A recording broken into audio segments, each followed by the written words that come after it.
عورت کے پاس اپنے نکاح کو عدالت کے ذریعے ختم کرنے کی دو آپشنز ہیں۔ پہلی آپشن، جب شوہر بظاہر تو اپنی ذمہ داریاں پوری کر رہا ہے لیکن عورت اپنی ذاتی پسند ناپسند کی وجہ سے شادی کو کنٹینیو نہیں کرنا چاہتی تو عدالت اس کو خلا کی ڈگری دینے کی پابند ہے، لیکن خلا کا قانون ہے کہ عورت کو اپنا حق مہر شوہر کو واپس کرنا پڑتا ہے۔ دوسری آپشن یہ ہے کہ عورت اپنا گھر تو بسانا چاہتی ہے لیکن اسے اپنے شوہر کی طرف سے ایسی ٹیکنیکل وجوہات کا سامنا ہے کہ وہ چاہ کر بھی اپنی میرڈ لائف کو کنٹینیو نہیں رکھ پاتی اور مجبور ہو کر عدالت کے دروازے تک آ جاتی ہے۔ یاد رکھیں، عورت اگر ان وجوہات کو ثابت کر دے تو عدالت نہ صرف اس کی شادی ختم کرتی ہے بلکہ شوہر سے حق مہر اور خرچہ بھی لے کر دینے کی پابند ہے۔ یہ ٹیکنیکل وجوہات یا ریزنز کانسٹیٹیوشن آف پاکستان میں dissolution of Muslim marriage act 1939 کے سیکشن 2 میں لکھی ہوئی ہیں۔ ان کو ہم ون بائی ون ڈسکس کرتے ہیں۔ 1، 4 سال سے شوہر گم ہے، جان بوجھ کر روپوش ہو گیا ہے، کسی بھی شخص کو اس کا کوئی اتا پتہ نہیں ہے۔ اس بنیاد پر عدالت اس عورت کی شادی ختم کر دے گی۔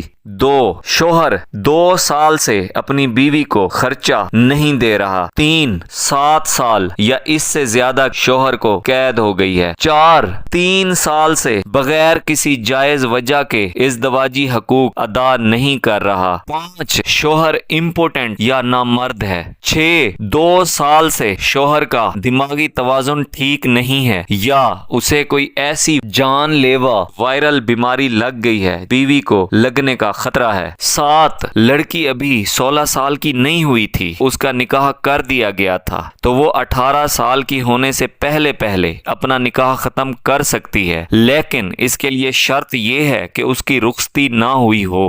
8، شوہر کی طرف سے جسمانی اور ذہنی تشدد۔ اس تشدد کو اسی سیکشن میں الیبوریٹلی ایکسپلین کیا گیا ہے۔ عورت کے لیے ذہنی تشدد کو اس طرح سے ڈیفائن کیا گیا ہے کہ اس کا شوہر بری شہرت کی عورتوں سے تعلق رکھے، اپنی بیوی کو غیر اخلاقی زندگی گزارنے پر مجبور کرے، بیوی کی جائیداد کا ناجائز استعمال کرے، بیوی کو اس کے مذہب، مسلک یا عقیدے پر عمل کرنے سے روکے یا ایک سے زیادہ بیویوں میں انصاف قائم نہ کرے۔ 9، اوپر بیان کی گئی وجوہات کے علاوہ کوئی بھی اہم اور ویلڈ ریزن جو اسلامی قانون کے مطابق بری سمجھی جائے وہ بھی اس میں شامل ہوگی۔ ان وجوہات میں سے ایک یا زیادہ کو ثابت کرنے کے لیے عدالت دیگر انسٹیٹیوشنز کو پابند کرتی ہے جیسا کہ police, medical experts, psychologists, legal experts, مذہبی علماء، سوشل ویلفیئرز کے نمائندے وغیرہ، تاکہ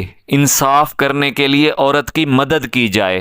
عورت کے لیے یہ ایک مضبوط قانون ہے، لیکن اس کا ایک منفی پہلو یہ بھی ہے کہ کچھ عورتیں اپنی مرضی سے یا کسی دوسرے شخص سے شادی کرنے کے لیے خلا لینا چاہتی ہیں لیکن وہ دعوے میں اپنے شوہر کے خلاف بے بنیاد الزام لگاتی ہیں، حالانکہ قانون موجود ہے کہ عورت اگر اپنے شوہر کے ساتھ بغیر کسی وجہ کے بھی نہیں رہنا چاہتی تو حق حاصل ہے کہ وہ علیحدگی لے لے۔ لیکن کیا کریں، ہماری سوشل ویلیوز اتنی گر چکی ہیں کہ کسی پہ کچھ بھی بول دینا، الزام لگا دینا غلط نہیں سمجھا جاتا۔ مزید ایسے قانونی مسائل ڈسکس کرتے رہیں گے، جڑے رہیں جام رمضان ایڈوکیٹ کے ساتھ۔ اللہ حافظ۔